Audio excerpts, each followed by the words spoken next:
Film का पहला scene किसी डायलॉग से शुरू नहीं होता, न कोई कैरेक्टर इंट्रोडक्शन होता है। बस एक कमरा दिखाई देता है जिसकी दीवारों पर खून के धब्बे हैं, नाली में दांत बह रहे हैं और टाइल्स पर खून जमा हुआ है जिसे कोई बेहद शांति से साफ कर रहा है, जैसे ये कोई रोज का काम हो, जैसे किसी रेस्टोरेंट की किचन साफ की जा रही हो। लेकिन ये कोई किचन नहीं थी, ये एक टॉर्चर डंजन था। और फिल्म की ये ओपनिंग अपने आप में एक वार्निंग थी। बाकी हॉरर फिल्म्स अक्सर स्क्रीम्स या किसी शॉकिंग घटना से शुरू होती हैं, लेकिन ये फिल्म साइलेंस से शुरू हुई। ऐसा साइलेंस जो बिना कुछ कहे ही बता देता है कि आगे जो होने वाला है वो बिल्कुल नॉर्मल नहीं होगा।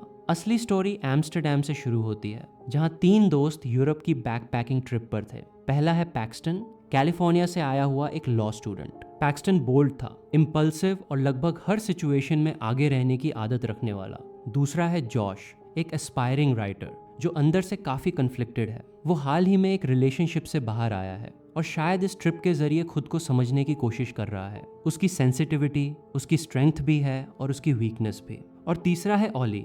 आइसलैंड से आया हुआ ऑली ऐसी एनर्जी लेकर चलता है कि वो जहां जाता वहां कैओस और लाफ्टर दोनों साथ लेकर जाता। वो पूरी तरह केयर फ्री और बिल्कुल बेफिक्र है। ये तीनों पेरिस से अपनी जर्नी शुरू कर चुके थे और स्विट्जरलैंड और बेल्जियम होते हुए अब एम्स्टर्डम पहुंचे थे। उसी रात तीनों एक क्लब में गए, लेकिन वहां जॉश एक ऑकवर्ड सिचुएशन में फंस गया। उससे गलती से एक लड़की की टी शर्ट पर कुछ गिर गया और उसके बॉयफ्रेंड ने इसे लेकर तमाशा शुरू कर दिया। बात इतनी बढ़ गई कि आखिरकार तीनों को क्लब से बाहर निकाल दिया गया। लेकिन जब तीनों हॉस्टल वापस पहुंचे तब तक कर्फ्यू की वजह से हॉस्टल के दरवाजे बंद हो चुके थे। तीनों ने काफी शोर मचाया, लेकिन अंदर से किसी ने दरवाजा नहीं खोला। तभी पड़ोस की एक बिल्डिंग की विंडो से एक लड़के ने उन्हें देखा और तीनों को विंडो के रास्ते अपने रूम में बुला लिया। उसका नाम है एलेक्स। वो फ्रेंडली और हेल्पफुल था और सबसे इम्पॉर्टेंट बात यह थी कि उसके पास एक ऐसा सीक्रेट है जो इन तीनों की पूरी ट्रिप को एक ऐसी डायरेक्शन में ले जाने वाला है जिसकी उन्होंने कभी कल्पना भी नहीं की थी। उस रात एलेक्स ने अपने फोन पर तीनों को कुछ फोटोज दिखाई।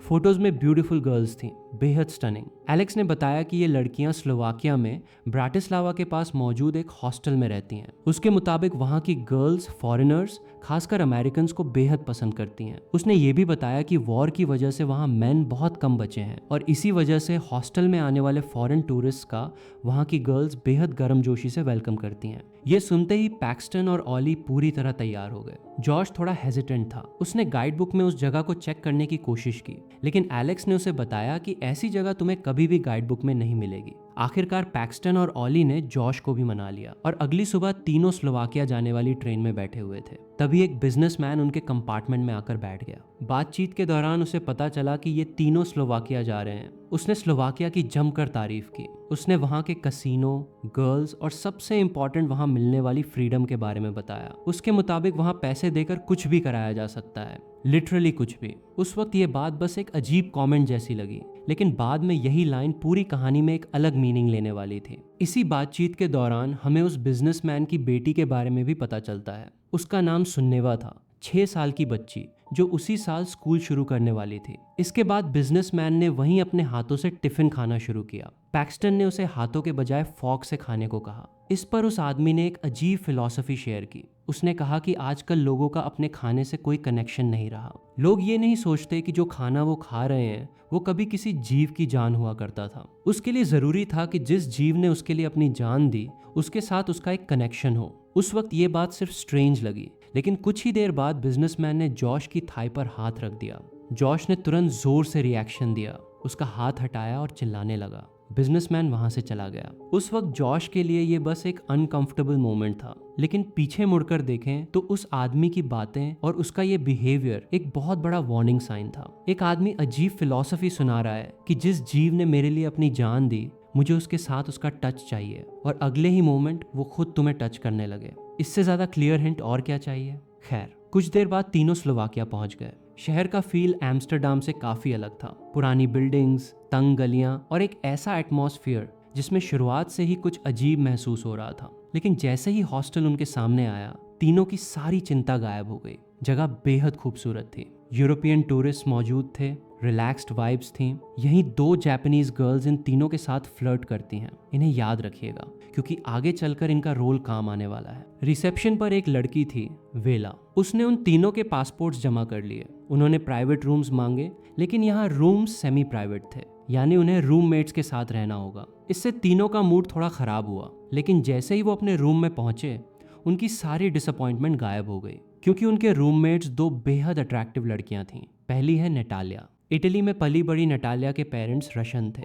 वो बोल्ड और कॉन्फिडेंट थी और उसके अंदर एक मिस्टीरियस चार्म था जो लोगों को अपनी तरफ खींचता था। दूसरी है स्वेटलाना, जो प्रॉग से थी। वो नटालिया के मुकाबले थोड़ी क्वाइटर थी, लेकिन उतनी ही कंपेलिंग। दोनों को देखते ही तीनों के चेहरे खिल गए। इसके बाद सभी बार में गए, जहां माहौल बिल्कुल कंफर्टेबल था। जॉश ने नटालिया से बात करना शुरू किया। पैक्सटन स्वेटलाना के साथ था और ऑली अपनी ही दुनिया में मस्त था। लेकिन कुछ देर बाद नटालिया जॉश के सामने सिगरेट पीने लगी, जिससे जॉश थोड़ा अनकंफर्टेबल फील करने लगा। वो बाहर फ्रेश एयर लेने के लिए चला गया। वो अभी वहां थोड़ा ही दूर गया था कि लोकल किड्स के एक गैंग ने उसे घेर लिया। उन्होंने जॉश से डॉलर्स मांगने शुरू कर दिए और धीरे धीरे उसे चारों तरफ से घेर लिया। तभी वही बिजनेसमैन वहां से गुजरा। उसने उन बच्चों को पैसे दिए और उन्हें भगा दिया। इसके बाद जॉश और बिजनेसमैन वापस बार में गए। जॉश ने उसे ड्रिंक ऑफर की और ट्रेन में जो हुआ था उसके लिए माफी भी मांगी। बिजनेसमैन ने उसे माफ कर दिया। उस रात तीनों ने गर्ल्स के साथ अच्छा वक्त बिताया। ऑली के लिए रूम में जगह नहीं थी, इसलिए वो रिसेप्शनिस्ट वेला के साथ रात बिताने के लिए वहां से चला गया। जब सुबह हुई तो जॉश और पैक्सटन बेहद खुश थे, लेकिन ऑली अभी तक रूम में वापस नहीं आया था। दोनों उसे ढूंढते हुए रिसेप्शन पर गए, पर वहां वेला नहीं थी, बल्कि उसकी जगह एक दूसरा आदमी रिसेप्शन पर था। उसने बताया कि ऑली सुबह ही हॉस्टल चेकआउट कर चुका है। ये बात बिल्कुल मेक सेंस नहीं करती थी। ऑली जैसा इंसान जो अपनी हर छोटी बड़ी हरकत को पार्टी की तरह अनाउंस करता है, वो अचानक चुपचाप कैसे चला गया? पैक्सटन ने नटालिया और स्वेटलाना से भी पूछा, लेकिन उन्हें ऑली और वेला के बारे में कुछ पता नहीं था। जॉश बार बार ऑली का फोन मिला रहा था, लेकिन कोई जवाब नहीं आ रहा। तभी वहां काना आई, वही जापानीज टूरिस्ट जिसे हम पहले देख चुके हैं। लेकिन काना की फ्रेंड भी गायब थी। काना ने पैक्सटन और जॉश को एक फोटो दिखाई जो उसकी फ्रेंड ने उसे भेजी थी। फोटो में ऑली और काना की फ्रेंड साथ दिखाई दे रहे थे। उन्हें लगा कि ये दोनों साथ में कहीं गए होंगे और जल्दी ही वापस आ जाएंगे, इसलिए उन्होंने ज्यादा टेंशन नहीं लिया। लेकिन कुछ देर बाद पैक्सटन और जॉश स्ट्रीट पर निकले तो उन्हें दूर ऑली दिखाई दिया। दोनों उसके पीछे दौड़े, लेकिन जब वो आदमी मुड़ा तो वो ऑली नहीं था। उसने ऑली की जैकेट पहन रखी थी और दावा कर रहा था कि वो जैकेट उसकी अपनी है। इसके थोड़ी देर बाद पैक्सटन का फोन बजा। ऑली की सेल्फी आई थी और उसके साथ एक छोटा सा मैसेज था, आई गो होम, यानी ऑली घर चला गया। कम से कम उन्हें यही दिखाया जा रहा था। लेकिन अगले ही पल हमें असली सच्चाई दिखाई जाती है। किसी ने ऑली का सिर उसके धड़ से अलग कर दिया है। उसका फोन किसी और के हाथ में था और उसी फोन के जरिए ये पूरा फॉल्स ट्रेल बनाया गया था। और काना की फ्रेंड के साथ भी अब यही होने वाला है। दूसरी तरफ पैक्सटन और जॉश ऑली की चिंता में हॉस्टल में बैठे हुए थे।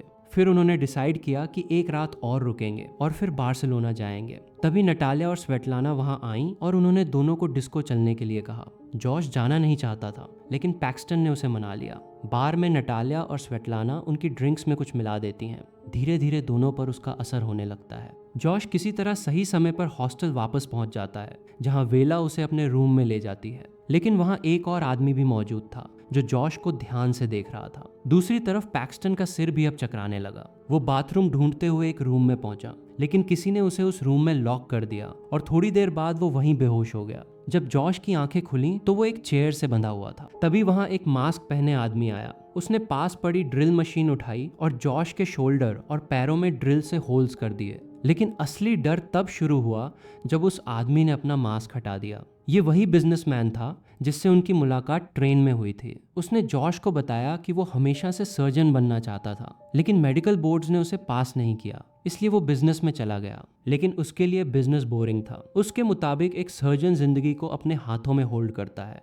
उससे कनेक्टेड होता है, और यही कनेक्शन उसे चाहिए था। इसके बाद बिजनेसमैन ने जॉश के पैरों को पीछे से थोड़ा काट कर उसके हाथ खोल दिए और फिर दरवाजा भी खोल दिया। उसने जॉश से कहा कि वो फ्री है और फिर वहां से चला गया। जॉश ने पूरी हिम्मत जुटाई और भागने की कोशिश की, लेकिन पैरों पर हुए कट्स की वजह से वो चल नहीं सकता था, इसलिए वो जमीन पर रेंगते हुए डोर की तरफ बढ़ने लगा। तभी बिजनेसमैन फिर वापस आ गया। जॉश चिल्लाने लगा, रोया, मर्सी मांगी और यहाँ तक कि उसे पैसे भी ऑफर किए। लेकिन बिजनेसमैन ने बेहद शांत आवाज में कहा कि कोई उसे पे नहीं कर रहा, बल्कि वो खुद उन लोगों को पे कर रहा है जो उसके लिए तुम्हें यहाँ लेकर आए हैं। और फिर एक झटके में उसने जॉश का गला काट दिया। इधर अगली सुबह पैक्सटन बार से बाहर आया, पर उसे पिछली रात का लगभग कुछ भी याद नहीं है। जब वो हॉस्टल पहुंचा तो रिसेप्शन पर उसे एक और शॉक मिला। उसे बताया गया कि पैक्सटन पहले ही चेकआउट कर चुका है। जॉश ने उसकी तरफ से चेकआउट किया है। पैक्सटन ने साफ इनकार कर दिया और इसके बाद उसने एक नया रूम लिया। उस रूम में 2 लड़कियां मिली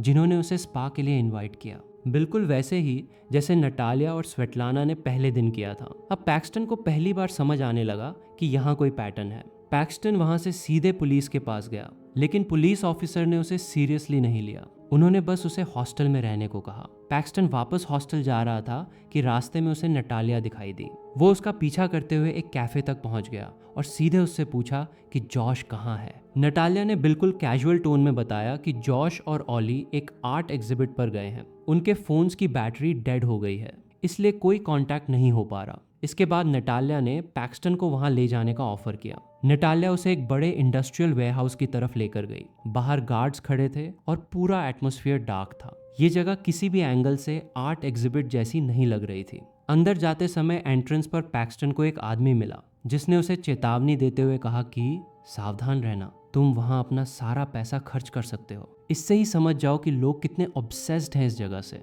गार्ड्स ने पैक्सटन से कोई एंट्री फी नहीं ली, उसके लिए एंट्री फ्री थी। वो अंदर आया और नटालिया भी उसके पीछे ही थी। अंदर हर तरफ अलग अलग रूम्स थे और हर रूम में कुछ न कुछ हो रहा था। पैक्सटन आगे बढ़ा और तभी एक रूम में उसने वो देखा जिसने उसके अंदर की आखिरी उम्मीद खत्म कर दी। उस रूम में बिजनेसमैन जॉश की बॉडी को डाइसेक्ट कर रहा था। तभी नटालिया ने बताया कि पैक्सटन को यहाँ लाने के लिए उसे काफी पैसे मिले हैं। इसके बाद 2 गार्ड्स वहां आए और उन्होंने पैक्सटन को दबोच लिया। फिर वो उसे दूसरे रूम में ले गए और वहां एक चेयर से बांध दिया। कुछ ही देर में उसका टॉर्चरर भी आ गया, लेकिन पैक्सटन का टॉर्चरर थोड़ा इनएक्सपीरियंस था। उसने पैक्सटन का पूरा हाथ काटने के बजाय उसकी सिर्फ 2 फिंगर्स काट दी और इससे पैक्सटन की हैंडकफ्स खुल गईं। वो दोबारा उसे काटने आया, लेकिन पैक्सटन के खून पर उसका पैर फिसल गया और अपने ही चेन सॉ से उसका अपना पैर कट गया। पैक्सटन ने इस मौके का फायदा उठाया और वहां पर रखी बंदूक से टॉर्चरर को शूट कर दिया। इसके बाद उसने गार्ड को आवाज लगाई और टॉर्चरर की एग्जैक्ट आवाज में उसे अंदर बुलाया। गार्ड ने अंदर आकर देखा कि पैक्सटन अभी भी बंधा हुआ है, लेकिन मौका मिलते ही पैक्सटन ने उसे भी शूट कर दिया। इसके बाद पैक्सटन ने टॉर्चरर की आउटफिट पहनी और कॉरिडोर्स में निकल गया, लेकिन किसी को अपनी तरफ आते देखकर वो तुरंत एक दूसरे रूम में छिप गया। उस रूम में बहुत सारी बॉडीज पड़ी थीं, औरतों की भी और मर्दों की भी। पैक्सटन उन्हीं बॉडीज के बीच छिप गया। तभी एक आदमी वहां आया और उन बॉडीज को उठाकर दूसरे रूम में ले जाने लगा। वहां वो उन्हें पीसेस में काट कर जला देता था। इसी दौरान पैक्सटन को जॉश की बॉडी भी दिखाई दी। जब वो आदमी बाकी बॉडीज को जला रहा था, तभी पैक्सटन ने उस पर हमला किया और उसे मार डाला। वहां से भागकर वो एक दूसरे रूम में जाकर छिप गया। शायद ये क्लाइंट्स का चेंजिंग रूम था। वहीं से उसने नीचे देखा तो एक पुलिस ऑफिसर उन लोगों से पैसे ले रहा था। अब तो पक्का हो गया कि पुलिस भी उनके साथ है। इसी रूम में उसे किसी क्लाइंट के कपड़े मिले और उसने उन्हें पहन लिया। उन्हीं कपड़ों में उसे एक कार्ड मिला, एलीट हंटिंग क्लब। अब उसे समझ में आ गया कि ये जगह आखिर है क्या। एलीट हंटिंग क्लब एक सीक्रेट ऑर्गेनाइजेशन है जो दुनिया के अल्ट्रा रिच लोगों को पैसे देकर टूरिस्ट को टॉर्चर और मर्डर करने का ऑप्शन देती है। उसमें अमेरिकन सबसे एक्सपेंसिव टारगेट्स थे। तभी वहां एक और क्लाइंट आ गया। उसे लगा कि पैक्सटन भी यहाँ मजा लेने आया है। उसने पैक्सटन से उसका एक्सपीरियंस पूछा, लेकिन पैक्सटन ने कुछ नहीं कहा। इसके बाद वो क्लाइंट अपनी बंदूक वहीं छोड़कर अपने शिकार को टॉर्चर करने चला गया। वो अपने विक्टिम को धीरे धीरे मारना चाहता था। पैक्सटन ने मौका देखकर पीछे के रास्ते से वहां से निकलने की कोशिश की। उसे एक कार मिल गई और लकीली उसकी कीज भी लगी हुई थी। वो वहां से जाने ही वाला था कि तभी अंदर से एक लड़की की चीख सुनाई दी। वो चीख इतनी हॉरिबल और रॉ थी कि पैक्सटन वहीं रुक गया। पैक्सटन अपने दोस्तों को नहीं बचा सका, लेकिन अब उसके पास किसी और को बचाने का मौका है। तो वो वापस अंदर गया और वहीं क्लाइंट काना को ब्लो टॉर्च से टॉर्चर कर रहा था। क्लाइंट पैक्सटन पर चिल्लाने लगा और उसे वहां से जाने के लिए कहा, लेकिन पैक्सटन ने बिना समय गंवाए उसे गोली मार दी। काना की हालत देखकर पैक्सटन के सामने एक पेनफुल डिसीजन था। उसकी डैमेज्ड आंख अपनी जगह पर नहीं थी, बल्कि बुरी तरह लटक रही थी। पैक्सटन ने सिजर्स उठाई और उसकी उस आंख को केयरफुली कट करके अलग कर दिया। इसके बाद वो काना को लेकर बाहर की तरफ भागा, लेकिन तब तक एलीट हंटिंग क्लब के गार्ड्स भी उनके पीछे लग चुके थे। दोनों किसी तरह एक कार में बैठे और वहां से भाग निकले, लेकिन गार्ड्स भी कार लेकर उनके पीछे लग गए। दोनों स्ट्रीट से भागते हुए ट्रेन स्टेशन की तरफ जा रहे थे, क्योंकि बाहर निकलने का यही एक रास्ता था। रास्ते में पैक्सटन ने रोड के दूसरी तरफ नटालिया और स्वेटलाना को देखा और उनके साथ था एलेक्स, वही एलेक्स जिसने उन्हें स्लोवाकिया आने की टिप दी थी। मतलब ये सब लोग मिले हुए हैं। ये देखते ही पैक्सटन ने कार एक्सेलरेट कर दी और एलेक्स और स्वेटलाना दोनों को रौंद दिया। नटालिया बच गई, लेकिन तभी इलीट हंटिंग क्लब के गार्ड्स पीछे से आए और पैक्सटन का बचा हुआ काम उन्होंने पूरा कर दिया। आगे पैक्सटन और काना को रास्ते में वही डॉलर मांगने वाले किड्स दिखाई दिए। पैक्सटन की कार में गम से भरा हुआ एक पूरा बैग था। उसने वो बैग उन बच्चों को दे दिया। कुछ ही देर बाद गार्ड्स उन्हीं बच्चों के पास से गुजरे और बच्चों ने उन पर पत्थरों से हमला कर दिया। देखते ही देखते उन बच्चों ने उन लोगों पर हमला करके उन्हें बुरी तरह मार डाला।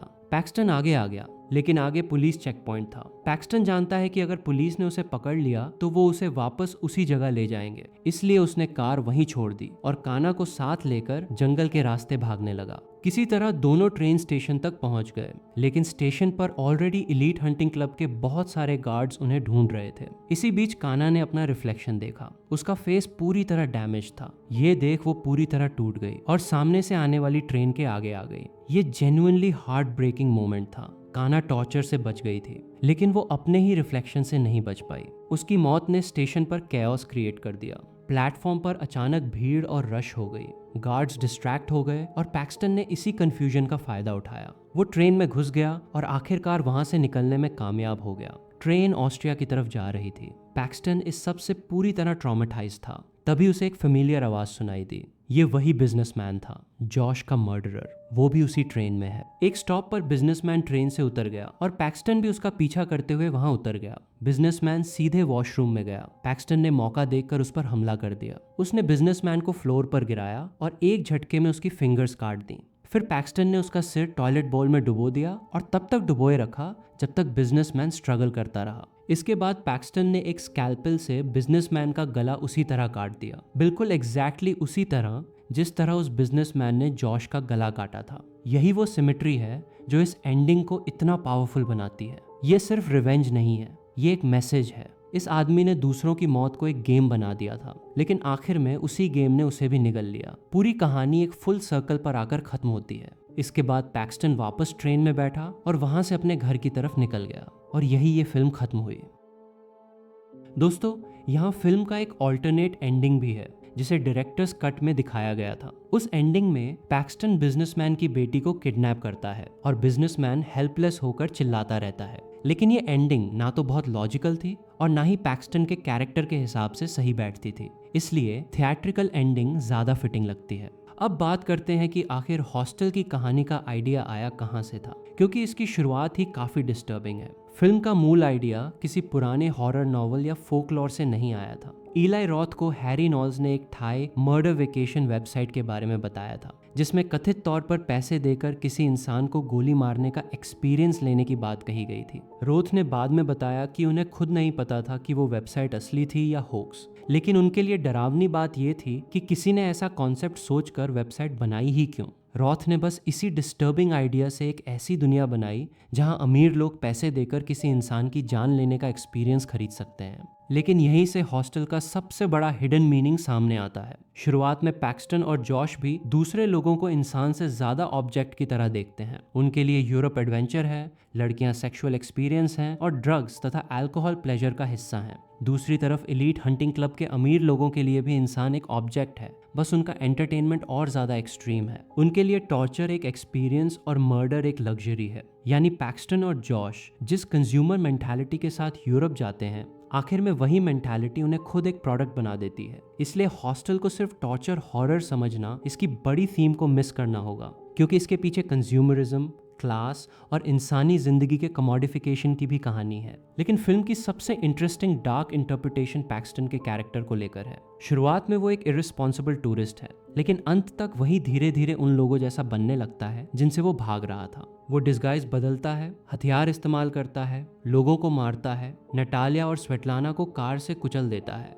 बबलगम गैंग की मदद से अपने पीछे आने वालों को मरवाता है और आखिर में डच बिजनेसमैन को टॉर्चर करके मार देता है। शुरुआत में पैक्सटन विक्टिम था, लेकिन अंत तक वो खुद टॉर्चरर बन चुका होता है। अब आते हैं बबलगम गैंग पर। ये बच्चे पैक्सटन को कैंडी देने के बाद उसके पीछे आने वालों को मारने में उसकी मदद करते हैं। फिल्म ये नहीं बताती कि वे इलीट हंटिंग क्लब के ऑफिशियल मेंबर्स हैं, इसलिए ऐसा कहना सही नहीं होगा, लेकिन थीमेटिक लेवल पर इन्हें करप्शन के सिंबल की तरह देखा जा सकता है। बच्चों के लिए कैंडी रिवॉर्ड है, एडल्ट्स के लिए मनी और इलीट हंटिंग क्लब के क्लाइंट्स के लिए ह्यूमन सफरिंग एंटरटेनमेंट। यानी फिल्म की दुनिया में हर चीज ट्रांजैक्शन बन चुकी है और करप्शन इतनी गहरी है कि इनोसेंस भी खरीदी जा सकती है। फिल्म को लेकर स्लोवाकिया में भी कंट्रोवर्सी हुई थी। कहानी स्लोवाकिया में सेट थी और वहाँ क्राइम, प्रोस्टिट्यूशन, पॉवर्टी और वायलेंस को काफ़ी एग्जैजरेटेड तरीके से दिखाया गया, जिसके कारण स्लोवाक ऑफिशियल्स ने इसकी आलोचना की। स्लोवाक पॉलिटिशियन टोमाश गलबवी ने भी फिल्म को लेकर ऑफेंस की बात कही और टूरिज्म अथॉरिटीज़ ने रॉथ को स्लोवाकिया आने का इन्विटेशन दिया। दिलचस्प बात यह है कि फिल्म स्लोवाकिया में सेट होने के बावजूद इसका बड़ा हिस्सा चेक रिपब्लिक में शूट हुआ था, जिसमें प्रॉग और चेस्की क्रमलोव शामिल थे। इसलिए फिल्म में दिखने वाला स्लोवाक हॉरर वर्ल्ड काफी हद तक फिक्शनलाइज था। लेकिन इन सब के पीछे हॉस्टल की सबसे बड़ी डार्क थीम शायद कैपिटलिज्म और कंज्यूमर कल्चर है। एलीट हंटिंग क्लब में इंसान की जिंदगी की भी एक प्राइस है। कोई अमीर आदमी पैसा देता है और बदले में उसे दूसरे इंसान की जिंदगी और शरीर पर कंट्रोल मिलता है, यानी मनी से पावर और पावर से लाइफ और डेथ पर कंट्रोल। इसी वजह से हॉस्टल को कई क्रिटिक्स और एकेडमिक एनालिसिस ने एक्सट्रीम कैपिटलिज्म और कंज्यूमरिज्म की कमेंट्री के रूप में देखा है। रॉथ ने खुद भी कहा था कि उन्हें फिल्म की ऐसी इंटरप्रिटेशन पसंद है जिसमें कैपिटलिज्म इतना आगे चला जाए कि इंसान की जिंदगी भी कमोडिटी बन जाए। इसी थीम से सेक्स और वायलेंस का कनेक्शन भी समझ आता है। शुरुआत में पैक्सटन और जॉश की जर्नी सेक्स, पार्टिंग और प्लेजर के इर्द गिर्द है, लेकिन बाद में वही एनवायरनमेंट टॉर्चर और वायलेंस में बदल जाता है। रॉथ के अनुसार वेल्दी क्लाइंट्स के लिए वायलेंस एक तरह से सेक्स का रिप्लेसमेंट बन गई है। इसलिए फिल्म की शुरुआती सेक्सुअल फैंटेसी और बाद के टॉर्चर सीन्स को अलग अलग समझना सही नहीं होगा। पहले कैरेक्टर्स प्लेजर कंज्यूम करते हैं और बाद में दूसरे लोग उन्हें कंज्यूम करते हैं। यहीं से एक और डार्क इंटरप्रिटेशन निकलती है कि हॉस्टल में कोई भी पूरी तरह इनोसेंट नहीं है। पैक्सटन और जॉश दूसरों को सेक्सुअल ऑब्जेक्ट्स की तरह देखते हैं। नटालिया और स्वेटलाना टूरिस्ट को क्लब तक पहुंचाती हैं। क्लाइंट्स इंसानों को टॉर्चर ऑब्जेक्ट समझते हैं। अथॉरिटीज सिस्टम को प्रोटेक्ट करती दिखाई देती हैं और बबलगम गैंग रिवॉर्ड के बदले वायलेंस करती है। वहीं पैक्सटन अंत में खुद वायलेंस को रिवेंज के लिए इस्तेमाल करता है। यानी यहाँ सिंपल गुड वर्सेस इवल नहीं है, बल्कि लगभग हर कैरेक्टर किसी न किसी लेवल पर दूसरे इंसान को इस्तेमाल कर रहा है। इसी वजह से एलीट हंटिंग क्लब को किसी एक विलन के बजाय एक मॉन्स्टर की तरह देखना ज्यादा इंटरेस्टिंग है। कोई एक क्लाइंट मर जाए, नटालिया मर जाए या डच बिजनेसमैन मर जाए, सिस्टम फिर भी चलता रहता है।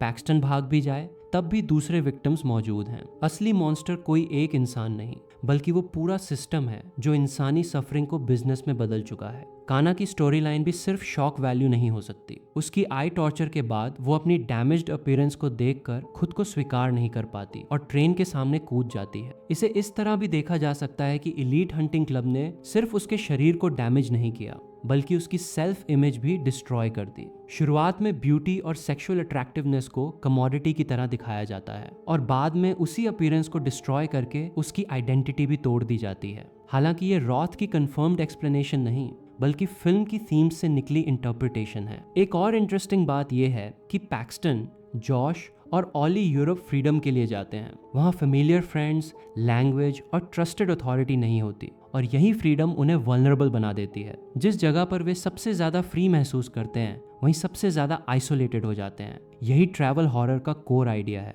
रोथ की कैबिन फीवर और हॉस्टल में भी एक पैटर्न दिखाई देता है। कैरेक्टर्स फेमिलियर वर्ल्ड से बाहर जाते हैं, इररिस्पॉन्सिबल बिहेवियर करते हैं और आखिर में वही डिसीजंस उनके खिलाफ चले जाते हैं। इसलिए पैक्सटन और जॉश सिर्फ रैंडम विक्टिम्स नहीं हैं, उनके अपने चॉइसेस भी उन्हें उस ट्रैप तक पहुंचाते हैं। और आखिर में आती है हॉस्टल की सबसे इंटरेस्टिंग मेटा थ्योरी। शुरुआत में ऑडियंस को सेक्स, ड्रग्स, पार्टिंग और ब्यूटीफुल लोकेशंस दिखाई जाती हैं। फिर वही फिल्म टॉर्चर, म्यूटिलेशन और डेथ में बदल जाती है। लेकिन हम दोनों चीजें स्क्रीन पर बैठकर देखते हैं। तो क्या फिल्म सिर्फ अपने कैरेक्टर्स की कंज्यूमर मेंटालिटी को क्रिटिसाइज कर रही है या ऑडियंस को भी मिरर दिखा रही है? अगर हम वायलेंस देखकर अनकंफर्टेबल होते हुए भी उसे देखते रहते हैं, तो हम उस स्पेक्टिकल से कितने अलग हैं जिसे फिल्म क्रिटिसाइज कर रही है? और शायद यही हॉस्टल की सबसे डार्क बात है। पैक्सटन आखिरकार बच जाता है, लेकिन उसकी जीत पूरी तरह साफ सुथरी नहीं है। उसने अपने दोस्तों को खोया, टॉर्चर झेला और बचने के लिए वही वायलेंस अपनाई जिससे वो भाग रहा था। तो दोस्तों, ये थी हॉस्टल की पूरी कहानी।